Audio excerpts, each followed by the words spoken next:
I assumed I had experienced everything there was to experience after 43 years of matrimony. But when Linda sat opposite me at our kitchen island last Thursday and said, "Arthur, I think it's best if you don't come to the lake house this Christmas," I was stunned. I felt something fracture inside my chest, like ice breaking on a frozen river in spring. "What do you mean, don't come?" I asked, slowly setting down my mug. She refused to meet my gaze as she replied, "The kids think, and we all agree, that it might be easier if you stayed home this year because you've been so difficult lately." Difficult? That single word hung in the air between us, like stale smoke. "Difficult how?" I asked, knowing exactly how she would respond. She was using that specific tone she had adopted about a year ago, patient but strained, as if she were explaining a simple concept to a slow child. At Thanksgiving, you argued with Kevin about his business ideas, and at Jessica's birthday, you made that snide comment about her boyfriend's tattoos, she listed. "The kids are just tired of walking on eggshells around you." Kevin was our son, 41, divorced, and working in marketing, while Jessica was 38, a dedicated social worker. They were good kids, and I thought we had raised them well. "I was just having a conversation," I defended myself. Kevin asked what I thought about his idea, and I gave him an answer. "You called it impractical," she countered. "It was impractical," I insisted. He wanted to quit his stable corporate job to start a podcast about cryptocurrency. I was simply being honest. Linda sighed, that deep, disappointed sigh I had been hearing far too often lately. "That is exactly what I mean, Arthur. You can't just be supportive. Everything always has to be your way, your opinion, and your judgment." I sat there looking at the woman I had loved since 1979. We had met at the University of Illinois, married young, and built a solid life together with 3 kids, a house in Naperville, and respectable careers. I had worked as a structural engineer for the city for 35 years, focusing on bridges and infrastructure, the kind of essential work nobody thinks about until something goes wrong. I was good at my job, and I took pride in it. "So that's it?" I asked. 43 years, and I'm uninvited from Christmas? "It's not forever, just this year to give everyone some space," she said. She reached across the table as if she might take my hand, then thought better of it and pulled back. "Maybe you could spend it with your brother." My brother Mark lived in Seattle, and we talked maybe twice a year. "Right," I said. That night, I lay awake while Linda slept soundly beside me. The house was quiet, too quiet. I thought about all the Christmases at the lake house, the family tradition we had started when Kevin was 5. I pictured the snow, the fireplace, Linda's famous casserole, the kids opening presents, and the grandkids running around. After all those years, I was now being cut out of it, like a tumor. The next morning, Linda had already left for her book club when I woke up. There was a note on the counter that read, "Didn't want to wake you. There's coffee." I sat in my workshop in the basement for most of that day. I had been spending more time down there lately because it was the only place that felt like mine anymore. The house had slowly transformed over the years into Linda's domain, decorated with her taste and organized by her rules. But the basement was still mine, cluttered with my tools, my projects, and my way of thinking. I had been working on something for the past 8 months. It was nothing the family knew about, and they probably wouldn't have cared, even if they did. To them, I was just old Arthur, puttering around in his workshop and avoiding real life. But this was real, more real than anything I had done in years. It started with a conversation I had with a former colleague, Steve Wu, at a retirement party back in March. Steve had gone into consulting after leaving the city, working with tech startups on major infrastructure projects. Over drinks, he mentioned something that caught my attention. "The biggest problem in modern construction," he had said, is coordination. You have architects, engineers, contractors, and suppliers, all using different systems, different software, and different measurements. Half the delays and cost overruns come from simple miscommunication. I had nodded, knowing this intimately because I had spent decades dealing with it. Someone needs to build a universal platform, Steve continued, something that translates between all these different systems in real time, maybe AI-driven. It could save billions across the industry, he said casually, already moving on to complaining about his golf game. But I couldn't stop thinking about it because I knew something Steve didn't know, something almost nobody knew. Back in the 90s, when I was working on the infrastructure for the city transit expansion, I developed a unique coordination system. It was nothing fancy, just a way of standardizing communications between different contractors. It had worked so well that they used it for years afterward. However, it was analog, paper-based, and limited. The city owned it, and eventually it was forgotten as new technologies emerged. But I still possessed the principles, the methodology, and the framework, and I had been thinking for years about how to modernize it. I realized I didn't need a massive team to build the prototype. With the internet and the right tools, I could do the groundwork myself. So, that's exactly what I had been doing down there in the dark for months. I taught myself Python. I learned about cloud architecture and API integration. It was difficult, frustrating work, but it made my brain feel alive in a way it hadn't for a decade. By November, I had a working beta version running on my laptop. I called it Nexus. C'était. When Linda told me not to come to the lake house, part of me was hurt, deeply hurt. But another part of me, a part I hadn't acknowledged yet, felt a spark of opportunity. If they were gone for a week, I would have total silence and zero distractions. I could finish the interface and maybe even run a full simulation. Fine, I said to the empty workshop, staring at my monitors. If they don't want me, I'll make sure they realize what they're missing. 2 days later, Linda packed up the SUV. She looked guilty as she loaded the wrapped gifts into the trunk. There is plenty of turkey in the freezer, she told me, avoiding eye contact, and Jessica said she'll call you on Christmas morning so you can see the grandkids. That sounds great, I lied, keeping my face completely neutral. She hesitated by the door, her hand on the knob. Arthur, please don't just sit here stewing. Go see a movie or call your friend Steve. I will, I promised. As soon as her taillights disappeared around the corner, I didn't go to a movie. I went straight downstairs and brewed a fresh pot of coffee.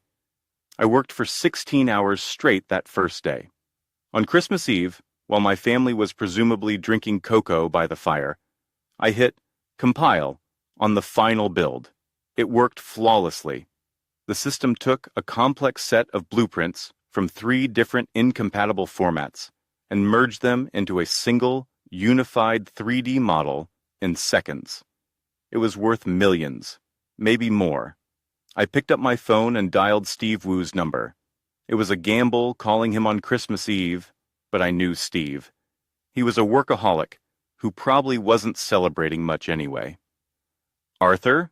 He answered after the 3rd ring, sounding surprised. Merry Christmas, Steve, I said. I have something you need to see. Can it wait until January? He asked, sounding tired. Not really, I told him, keeping my voice steady. Remember that conversation about the universal platform? I built it. There was a long silence on the other end of the line. You did what? I built it, and it works, I repeated. I can demo it for you tomorrow morning. Steve laughed, a short, sharp bark of disbelief. Arthur, you're a structural engineer, not a software developer. Just come over, I said. If I'm wasting your time, I'll give you my vintage Fender Stratocaster. That got his attention because he had been eyeing my guitar for 20 years. All right, he agreed. I'll swing by around 10. I hung up and felt a surge of adrenaline I hadn't felt since my college finals. Christmas morning dawned gray and slushy in Chicago. I didn't care about the weather.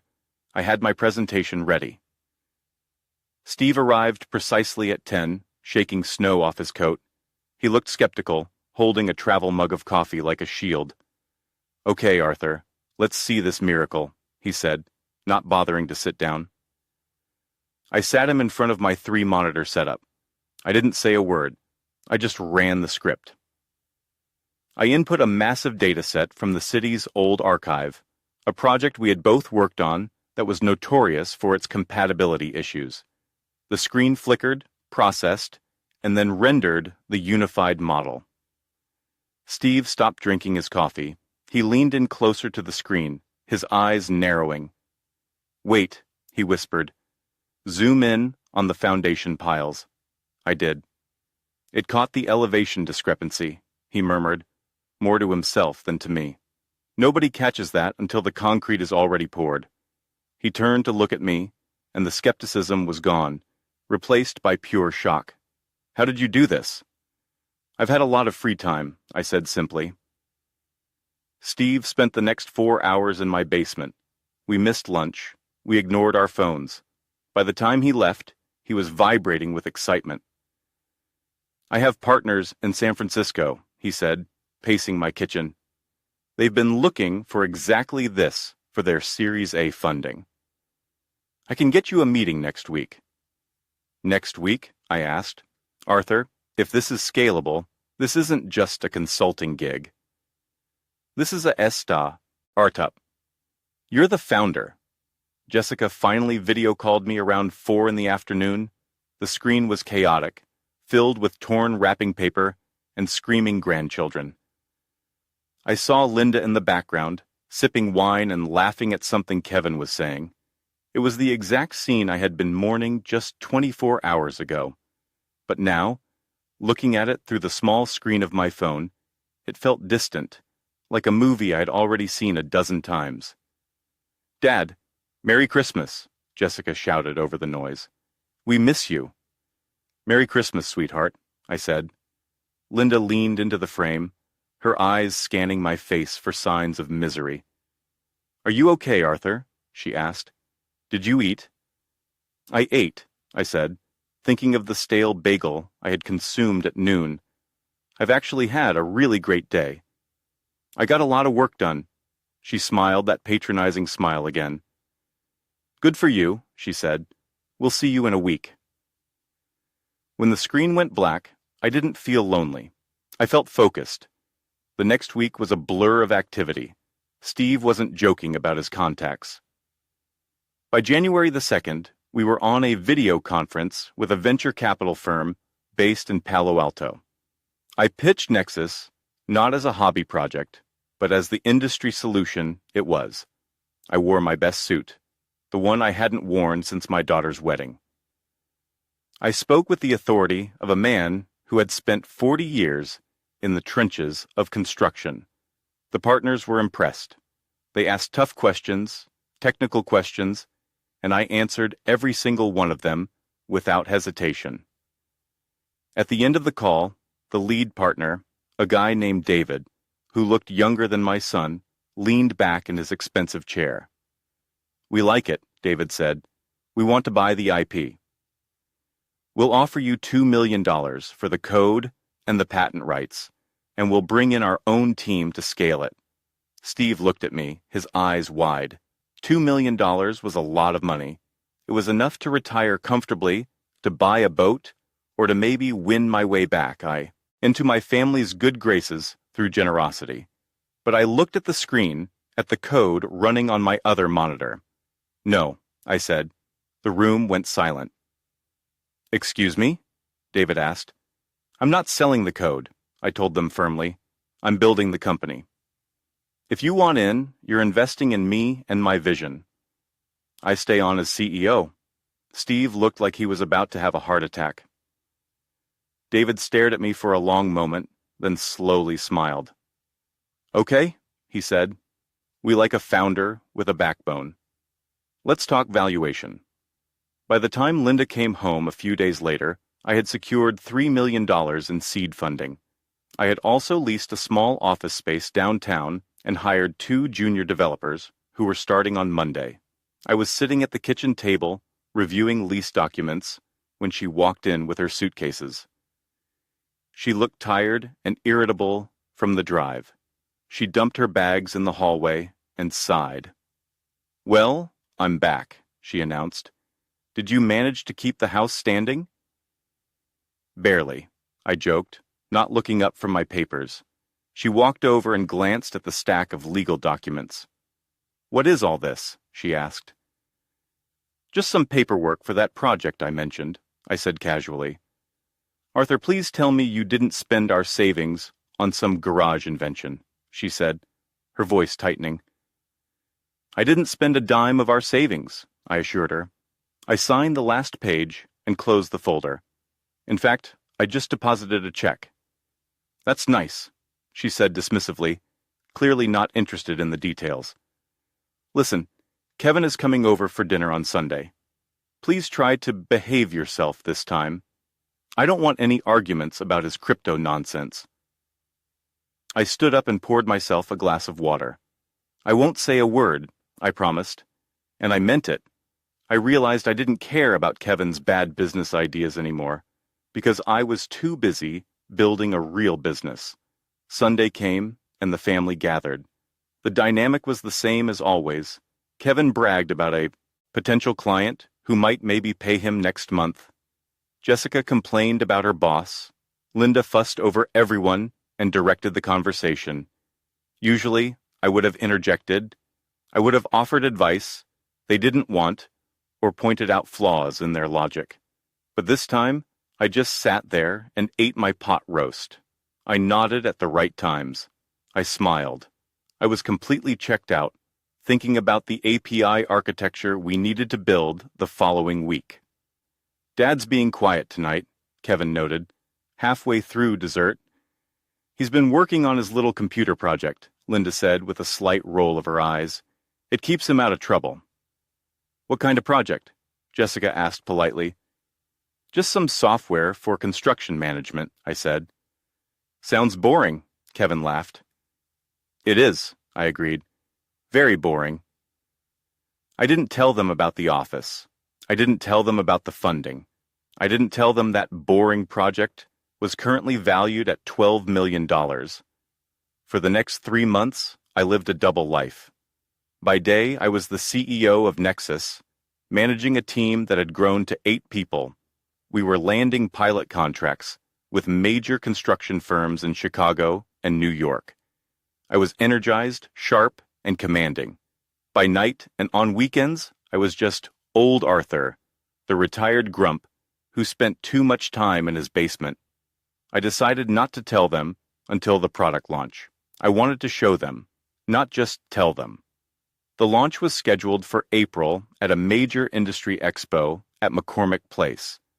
I had invited Linda, the kids, and even my brother Mark, telling them I was receiving a small award from the City Engineers Association. It was a lie, but a necessary one. They arrived at the convention center, looking bored and slightly annoyed. "Do we really have to be here for this?" I heard Kevin whisper to Jessica. "It'll probably just be a plaque and a handshake." I had arranged for them to sit in the front row of the main auditorium.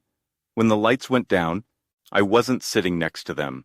I was backstage, getting mic'd up. The announcer's voice boomed over the speakers. "Please welcome the founder and CEO of Nexus Systems, Arthur Miller." The spotlight hit me as I walked onto the stage. I could see my family in the front row. Their jaws were literally on the floor. Linda looked like she had seen a ghost. Kevin was frozen with his mouth open. I delivered the keynote of my life. I walked them through the problem, the solution, and the future of the industry. I demoed the software live on a 60-foot screen. The crowd of 2,000 industry professionals gave me a standing ovation. When I finished and the lights came up, I walked down the stairs to where my family was sitting. They were stunned into silence. Arthur? Linda finally managed to say. What is this? This is what I've been doing in the basement, I said, smiling. It's not just a little computer project, Linda. Kevin stood up, looking at me with a newfound respect. Or maybe it was just calculation. Dad, that was incredible. Why didn't you tell us? I tried, I said, but you were all busy being right. That night, we went out for a celebratory dinner at the most expensive steakhouse in the city. My treat. The dynamic had shifted completely. Linda wasn't directing the conversation. She was listening. Kevin wasn't bragging. He was asking for advice. Jessica was actually interested in what I had to say. It felt good. Vindication usually does. But as I looked around the table at their eager faces, I realized something. I didn't need their validation anymore. I didn't need to be the patriarch who knew everything. I was happy just being Arthur, the guy who built something that mattered. However, success brings complications. 2 weeks later, Kevin came over to the house without the grandkids. He sat at the kitchen island, the same spot where Linda had uninvited me from Christmas. Dad, I've been thinking, he started. Nexus needs a marketing director. I could quit my job and come work for you. I have great ideas for branding. I looked at my son. I loved him, but I knew his work ethic. I knew his track record. Kevin, I said gently, we're not hiring for marketing right now. And even if we were, I wouldn't hire you. He looked shocked. Why not? Because I need people who are experts in this specific field. I lied slightly. And because I value our relationship as father and son more than as boss and employee. I'm not going to risk firing you at Thanksgiving dinner. He didn't like that answer, but he accepted it because, for the first time in his life, he saw me as a businessman, not just his dad with the checkbook. Linda, on the other hand, struggled with the change in power dynamics. She was used to managing a retired husband who needed direction. Now, I was busy. I was traveling. I was being interviewed by Forbes. She felt left behind. One night in June, she confronted me. You've changed, Arthur, she said. You're distant. You're always working. I liked it better when you were just pottering around the house. You mean you liked it better when you could control me, I said. It was a harsh thing to say, but it was true. She started to cry. I feel like I don't know who you are anymore. I sat down beside her and took her hand. I'm the same man I always was, Linda. I just remembered that I have more to offer the world than just taking out the trash. You can be part of this with me. Come to the conferences. Travel with me. But you have to stop treating me like a project that needs to be fixed. She nodded slowly. I can try, she whispered. Nexus continued to grow.